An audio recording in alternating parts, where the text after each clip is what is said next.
पंतप्रधान नरेंद्र मोदी आज यवतमाळ दौऱ्यावर आहेत। त्या संदर्भातली ही महत्त्वाची बातमी।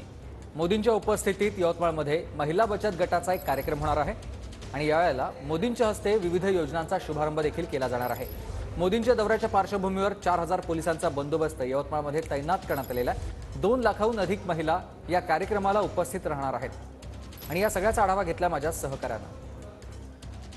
देशाचे पंतप्रधान नरेंद्र मोदी आज यवतमाळच्या दौऱ्यावर आहेत। यवतमाळमध्ये आयोजित भव्य महिला मेळाव्याला ते मार्गदर्शन करणार आहे आणि त्यासाठी जे आहेत ते मोठ्या प्रमाणावर महिला या ठिकाणी दाखल झालेल्या आहे आणि येणाऱ्या महिलांची व्यवस्था म्हणून जे आहे ते आपण बघू शकतो ठिकठिकाणी थंड पाण्याची व्यवस्था करण्यात आली आहे। सोबतच तापमानात दुसरीकडे वाढ झालेली आहे। विदर्भामध्ये दरवर्षी सर्वाधिक तापमान असतं इतर जिल्ह्यांच्या इतर भागांच्या तुलनेत यवतमाळमध्ये देखील मोठं तापमान असतं आणि त्याच पार्श्वभूमीवर गैरसोय होऊ नये यासाठी ठिकठिकाणी जर आपण बघू शकतो या ठिकाणी मोठे कूलर या ठिकाणी लावण्यात आलेले आहे, डेझर या ठिकाणी लावण्यात आलेले आहे। सोबतच पाण्याची व्यवस्था आपण बघू शकतो ठिकठिकाणी पाण्याच्या कॅन ज्या आहेत त्या ठेवलेल्या आहेत, सेक्टरनुसार ज्या आहेत त्या पाण्याच्या कॅन आहेत। सोबतच आरोग्य विभागाचं पथक या ठिकाणी तैनात आहे। प्रत्येक सेक्टरमध्ये 3 ते 4 आरोग्य विभागाचे कर्मचारी आहेत। उन्हाच्या पाऱ्यामध्ये जी ती वाढ झाली आणि त्यामुळं अस्वस्थता ते अनेकांना जाणवत असते महिलांना जरूर, त्यामुळं प्रथमोपचार म्हणून या ठिकाणी जे आहे ते आरोग्य विभागाचं पथक तैनात करण्यात आलेलं आहे। जवळपास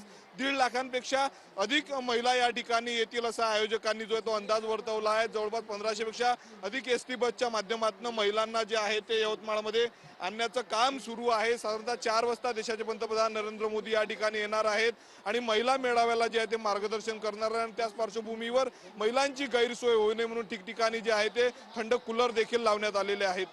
कॅमेरामॅन खंडू कसंबेसह मी स्वप्नील उमप, TV9 मराठी।